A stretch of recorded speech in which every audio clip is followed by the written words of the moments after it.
ইরানের পরমাণু কর্মসূচি নতুন করে আলোচনায়।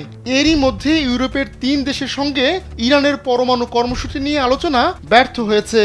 দেশ তিনটি সেই প্রেক্ষাপটে জাতিসংঘকে জানিয়ে দিয়েছে যেন ইরানের উপর নিষেধাজ্ঞা পুনর্বহাল করা হয়। এ নিয়ে রাশিয়া দেশটির প্রতিক্রিয়া জানিয়েছে। তবে চীনের তিয়ানজিনে ইরানি প্রেসিডেন্ট মাসুদ পেজেশকিয়ানকে কাছে পেয়ে মন্তব্য করেছেন রুশ প্রেসিডেন্ট ভ্লাদিমির পুতিন। বহুজাতিক এই সম্মেলনে বিশ্বের গুরুত্বপূর্ণ বিভিন্ন দেশের নেতারা উপস্থিত হয়েছেন।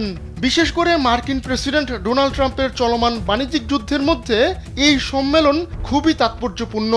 এই সম্মেলনে জোটবদ্ধ হওয়ার ইঙ্গিত দিয়েছে চীন, রাশিয়া ও ভারত।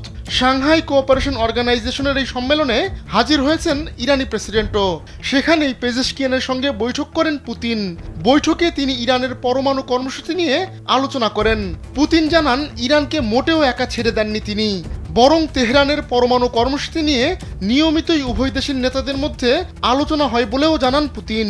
রুশ প্রেসিডেন্টের এমন মন্তব্য পশ্চিমাদের জন্য বার্তা হিসেবেই দেখা হচ্ছে, কেননা যুক্তরাষ্ট্রসহ পশ্চিমা দেশগুলো যখন ইরানকে চাপে রেখেছে, তখন রাশিয়ার এই পাশে দাঁড়ানো তেহরানের শক্তি বহুগুণ বাড়িয়ে দেবে।